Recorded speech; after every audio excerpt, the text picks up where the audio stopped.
And this is Panorama. Earlier today, Sudan's president was accused at the International Criminal Court of committing genocide against his own people in Darfur. Yet weapons are still pouring into the region, fueling a conflict in which some 300,000 people have died.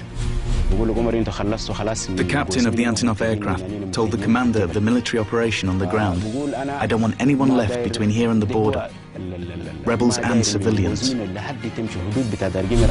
The Sudanese government has an arsenal of Chinese weapons, but nobody's ever proven that new Chinese military equipment has ended up in Darfur in breach of a UN arms embargo until now. Is this the first categorical proof? Yes.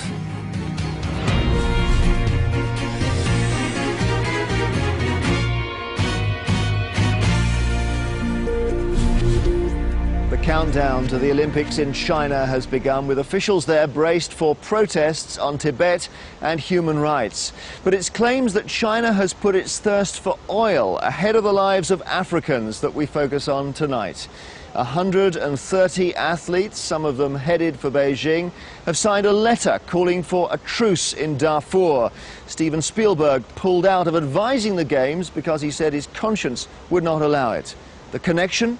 Chinese weapons fueling a vicious conflict the world can't seem to stop.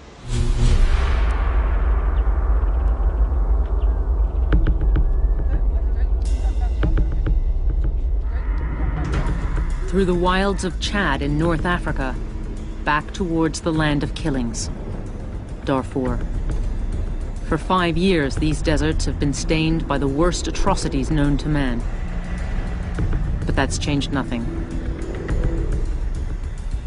We're driving along Darfur's border, and last night we heard heavy fighting just about 10 miles away. I was here right at the start of the conflict, when the world had barely heard of Darfur, but now it's been called a genocide. The atrocities have been catalogued and exposed.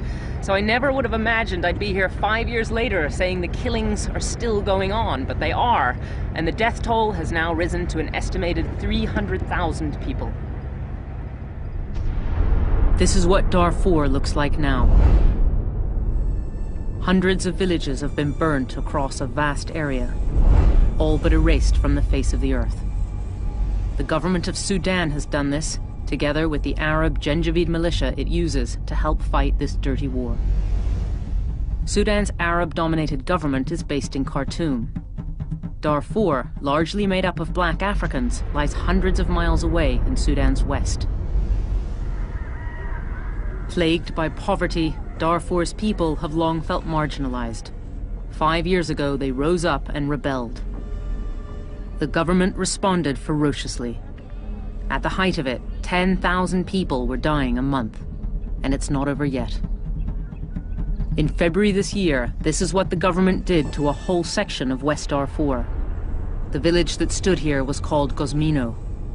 These were the homes of 3,000 people. Air power and ground forces obliterated the place. This was not like the sporadic fighting more often seen now. This onslaught was ominously similar to the attacks at the start of this conflict, the attacks that led America to call this a genocide against black Africans. But much of the military hardware that's devastating Darfur is not Sudanese. So who is arming the killers? Sudan's government publicly paraded its military might in December. We had these pictures analyzed. These are T-96 Chinese battle tanks. China is a hugely significant supplier of small arms and light weapons, as well as medium to heavy equipment right across the range up to aircraft. The UN imposed the current arms embargo on Darfur in 2005. It's a fairly weak document. It allows foreign countries to send military equipment like this to most of Sudan. But it strictly requires these nations to stop this equipment from going on into Darfur. What's never been known is if China is violating the embargo. We've spent months investigating China's secretive arms trade, and the trail we followed has led us to this remote border point on the edge of the Sahara. The rebels up here say they've captured Chinese equipment, but to see it, we have to cross into Darfur. My past reports on the Darfur conflict caused the Sudanese authorities to ban me from the country for several years, and it's still not safe for me to enter Sudan. A panorama team took a camera across. Our team did not include anyone from Sudan. We made contact with the rebels' representatives in Europe and set up the rendezvous. The destination, a remote mountainous plateau in western Darfur called Jebel Moon. Jebel Moon's name means an impenetrable fortress, a safe place. But it's not safe here anymore. The rebels our team sneaked in with use these hills as a hideout. These men, they're called the Gem Rebels, are fighting Sudan's government, whose forces were very nearby. Sudan's government stands accused of trying to eliminate Darfur's black Africans. These rebels are deeply committed to the fight. They want some self-rule here. Some rebel factions are brutal and carry their own sins. We knew if these men could get us to the equipment we'd been tracking, it would answer the long-standing question. Is China actively arming Sudan's government in Darfur? And here, finally, in the remote reaches of Jebel Moon, we found the answer.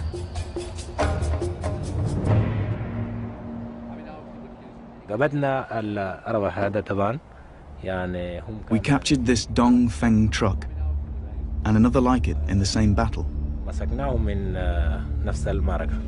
Tura Masik, a local Gem commander, showed us a model 2005 Dongfeng military truck produced in China. A truck from a batch the UN has been trying to find here for years. We verified that it had indeed been captured from government forces through testimony. The rebels had taken off its gun to use it for themselves. The Sudanese army put their heavy guns on the Dongfeng trucks. The truck's markings showed clearly it was manufactured in July 2005, after the current UN arms embargo was imposed.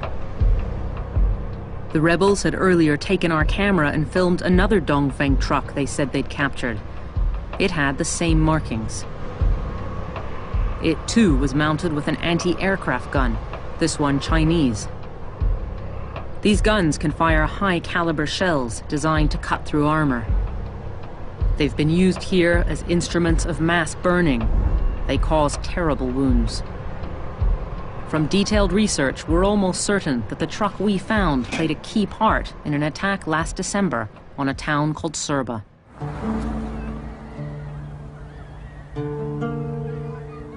We traveled to a distant part of eastern Chad. This town is called Birak. Amongst thousands of refugees, we tracked down witnesses who had seen the Dongfeng truck as it moved in on Serba, firing its gun.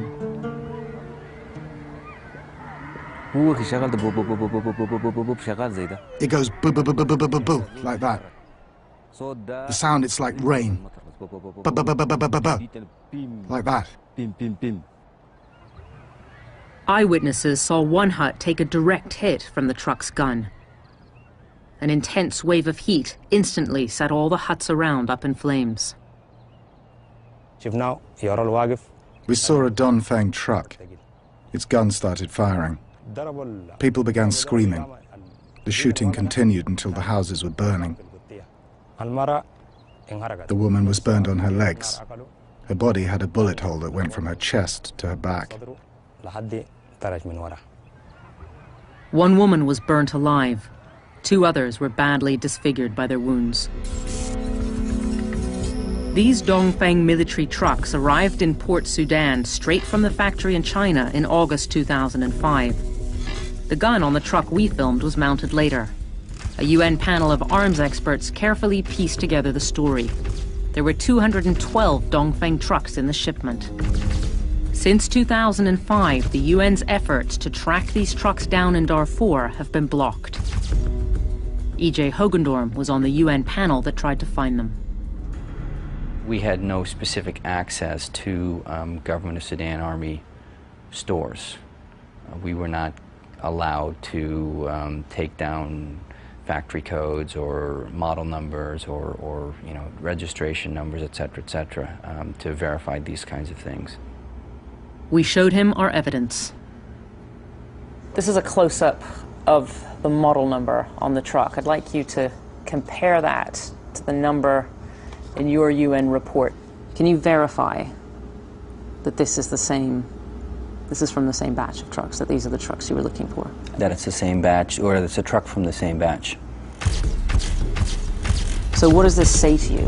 What it certainly indicates is that those trucks were imported after the imposition of the arms embargo, which forbids those kinds of transfers.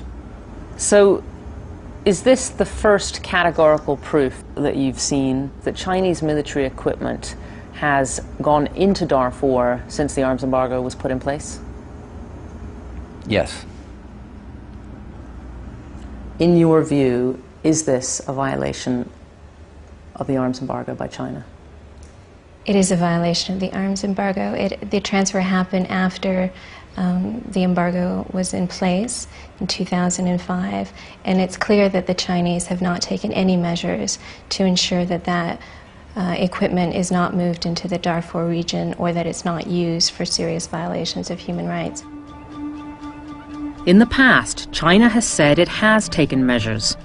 It says it's told Sudan's government that Chinese weapons must not be used in Darfur. But Sudan's government openly says it'll send military equipment where it likes. Equipment that's used in mass killings. Legally, we were told China is not off the hook.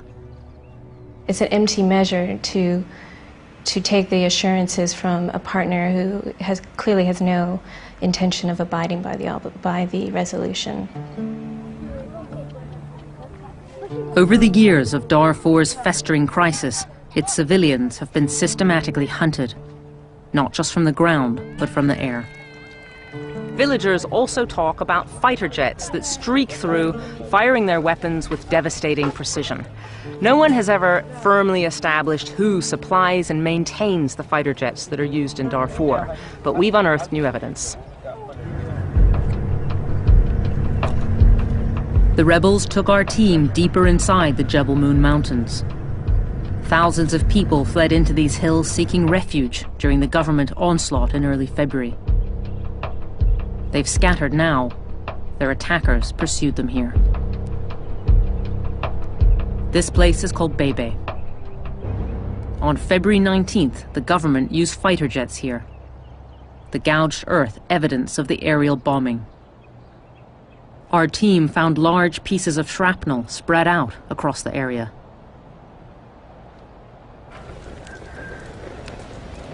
Kaltam Abakar Mohammed's house was burnt down last year. She took refuge in Bebe. That February morning, she heard the fighting. She grabbed her 7 children and ran. A terrible screeching sound tore overhead. Something that looked like an eagle came towards us. The fighter jet unleashed 2 bombs. In front of her, 3 of her children were cut to pieces. One of her girls was 5. Her boy was 8.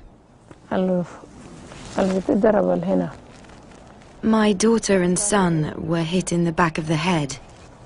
One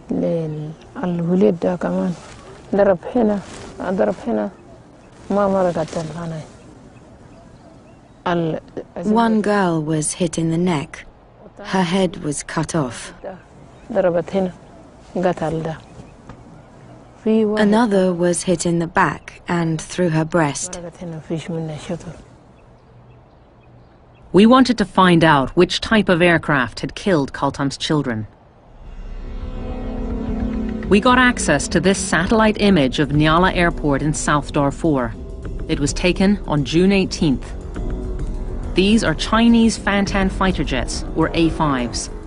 Panorama visited Nyala and identified them on the ground.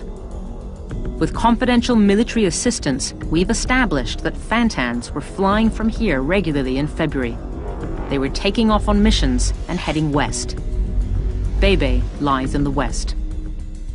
Our investigations indicate that these are the only type of fighter jets that have been based in Darfur in the last 7 months. It's believed the Fantans came to Sudan before the arms embargo was imposed. But a series of photos of the Fantans we've acquired, these were taken last year, show them in Darfur being serviced. The embargo prohibits foreign servicing. We tracked down Chris Dietrich, another former member of a UN panel of experts. He spent months investigating these planes in Darfur last year. The aircraft will be sold as part of a larger package, and the more profitable part of the package usually is the training of air crews and the training of maintenance personnel, as well as all associated spare parts. Does Sudan have the capability to service these aircraft itself? It has the capability to perform light servicing, but once you start dealing with the avionics, then you need foreign trained technicians. And China actually having sold these aircraft to Sudan, then you could presume that any technicians would indeed be part of that contract and from China. We were told by a military source we can't name that these Fantan aircraft looked like they'd been serviced in the last few weeks. These are called K-8s. They too are Chinese aircraft. They were imported to Khartoum in 2006 as the war in Darfur was in full swing. They're designed to train fighter pilots. We've been told by our military source that China is currently training Sudan's Fantan pilots. A second source, well placed within the UN, backed this up. This is the typical trainer. Once you graduate from this, you can fly the Fantan. We've been very reliably told that Sudanese pilots are being trained by China. Does that match with what you were able to find out? Absolutely. Any sale of aircraft or any military equipment of this capacity, you would have to have the sale involve trainers. The terms of the embargo cover not only just a supply of weapons, military vehicles, paramilitary equipment, it also covers training, any technical assistance. So training of pilots obviously falls within the scope of the embargo.